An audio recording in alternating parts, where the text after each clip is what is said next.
Okay, conflict, it's something we all have to deal with, right? Yeah. And it's not always the most fun thing to think about. But you sent in this YouTube podcast script about effective communication in conflict, and, well, I think it's safe to say we all want to handle those disagreements a little bit better. So let's take a deep dive into this script, see what they suggest, and figure out how we can actually use this stuff. You know what I find really interesting about this script is the way it kind of reframes how we usually think about conflict. It doesn't really see it as this, big bad thing. Yeah, I was going to say healthy conflict. That's not usually the first thing that comes to mind when I'm, in the middle of a disagreement. Right, but the script actually argues that it's a natural and even healthy part of relationships. It's think of it like exercise. Okay, exercise. I'm listening. It might not always feel great in the moment, might even break a sweat, metaphorically speaking. But in the end, it makes you stronger. And conflict, when it's handled well, can actually make relationships stronger too. It helps you understand each other better, it clarifies boundaries, and it can even lead to more fulfilling connections. So it's not about avoiding conflict altogether. It's about learning how to deal with it in a way that's productive. That's a pretty big shift in perspective. Yeah, for sure. And that's where the script's 5 strategies come in. They offer some really practical tips for turning those heated conversations, the ones that could blow up, into opportunities for growth. All right, I'm hooked. Let's hear them. What's the first strategy? So the first one focuses on managing our emotions, which, let's be honest, can be super tough when things get intense. Oh, tell me about it. I've definitely had moments where I let my emotions, get the best of me, and it did not go well.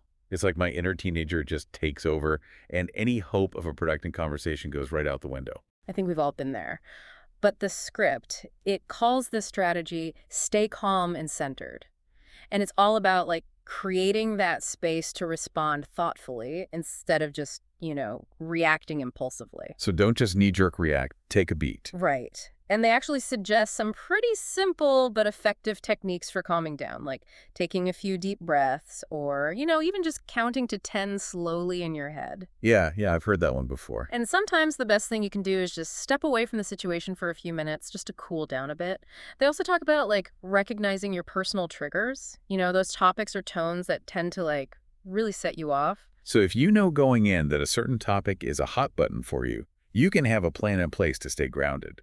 That makes a lot of sense. Okay, What's next? What's the next communication gem on the list? So this one is about the power of language, how we can use it to build understanding instead of just adding fuel to the fire.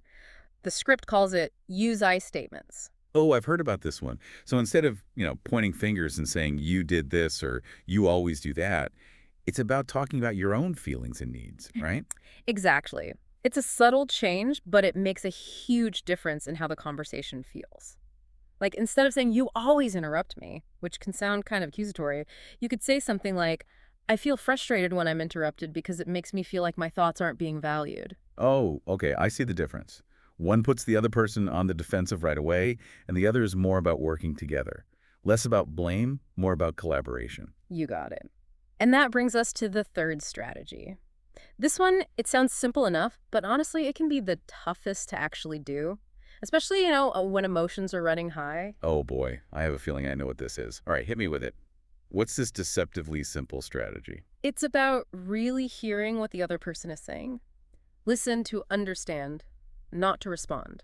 Ooh, that is a tough one. I am so guilty of this. I'll be planning my response in my head while they're still talking, instead of really listening to what they have to say. It's a classic trap. We all do it. But the script emphasizes how important active listening is, being fully present and engaged with what the other person is saying.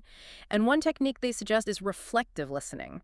Basically, you paraphrase what you've heard back to them. It shows that you're actually paying attention, and it helps to clear up any misunderstandings before things escalate. And it shows them that you're actually trying to get where they're coming from, which can go a long way in de-escalating things. Okay, I'm ready. What's strategy number 4? All right, so this one is all about keeping the conversation focused on the actual issue, the problem that needs to be solved. Focus on the issue, not the person. Oh yeah, because it's so easy to get sidetracked and start making it personal when you're feeling hurt or frustrated, but all that does is make things worse. Absolutely. It's like pouring gasoline on a fire. But how do we actually make that shift? Like, how do we go from focusing on the person to focusing on the problem? Yeah, how do you do that? Well, there's a really good example in the script. Let's say you and your partner are having a, shall we say, lively discussion about whose turn it is to do the dishes.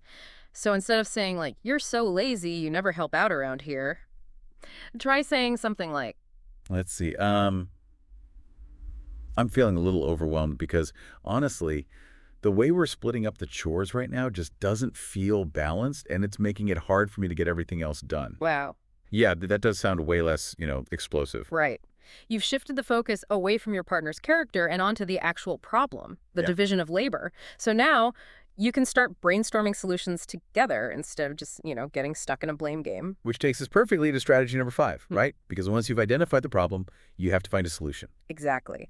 And strategy number 5 is all about seeking solutions, not wins. This is where the real teamwork comes in. It's not a competition, right?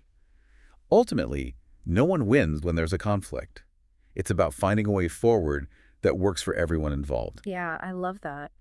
The script talks about how conflict resolution is about collaboration, not competition. It's about approaching disagreements with this mindset of, like, okay, how can we solve this together?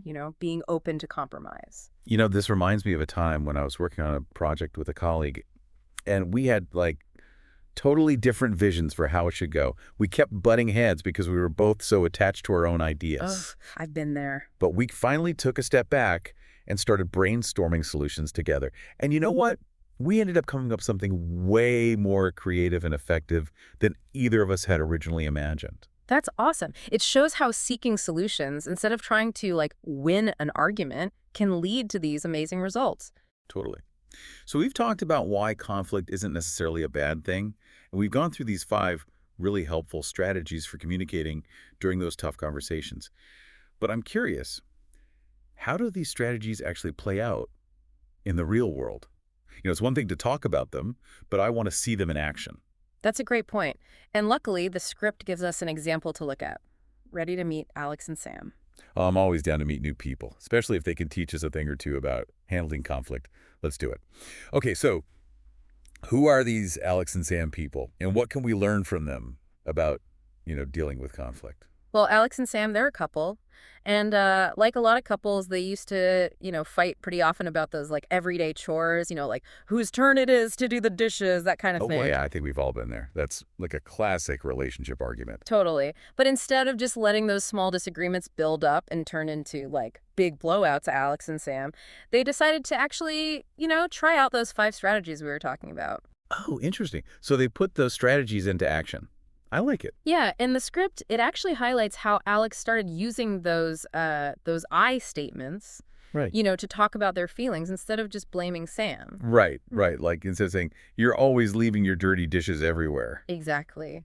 It says Alex said something like, "I feel overwhelmed when I end up doing most of the chores." Hmm. Yeah. That's so much better. Yeah. It's not attacking. It's just stating how they feel. Right. And then instead of, getting defensive, sit and actually listen to what Alex was saying and try to like reflect back their feelings. That's huge. It shows that they're really trying to understand where the other person's coming from. Exactly. And the script even says that. Like, Sam said something like, "It sounds like you're feeling unappreciated and maybe a little resentful, huh?" Wow, that's really insightful. Right. And from there, they were able to actually like work together to find a solution instead of just trying to win the argument. So what happened? What did they end up doing? Did they make a chore chart or something? Well, the script doesn't really go into the specifics of like what their solution was, but it does say that by using those communication strategies, they were able to like significantly reduce the number of arguments they were having. And you know what? Even more importantly, they probably started feeling a lot more connected and understood. Yeah, exactly. And that's really what it's all about, isn't it? So it's not just about avoiding conflict. It's about learning how to use it to actually strengthen your relationship. Exactly. Okay, so the script also mentions some tools and resources that can help people with, conflict resolution skills. I'd love to hear a little more about that. Yeah, for sure. They mention a couple of popular books about communication, Crucial Conversations and Nonviolent Communication. They both like really dive deep into how to like communicate effectively, especially when things get, a little heated. Yeah, I've heard of those. They're supposed to be really good. Yeah. And then they mentioned some apps that can be helpful too, like Headspace. Have you heard of that Oh, one? yeah, for meditation and mindfulness, right? Yep. So that can be really helpful for like staying calm in those stressful situations. And they also mentioned Notion, which, it's great for keeping track of notes and agreements. And, if you wanted to, you could even use it to make a chore chart. Oh, yeah, that's a good idea. Yeah. For everyone listening, it might feel a little overwhelming to try to, use all these strategies at once. But you don't have to, right? Just pick one that resonates with you and see how it goes. Experiment a little. Yeah, totally. Start small. Be patient with yourself. It takes time to, really master these skills. So for you listening, what's one thing you're going to try differently next time you're in a disagreement? Will you take a moment to pause before you respond? Will you try using I statements instead of blaming the other person? Will you really listen to understand their perspective? Even if it's hard. It's important to remember that conflict, it's going to happen. It's a part of life, but it doesn't have to be this big, scary thing. Exactly. If we change how we think about it and we learn how to communicate better, conflict can actually become an opportunity to grow, to understand each other better and even strengthen our relationships. I love that. So the next time you find yourself facing a disagreement, remember Alex and Sam and those 5 strategies.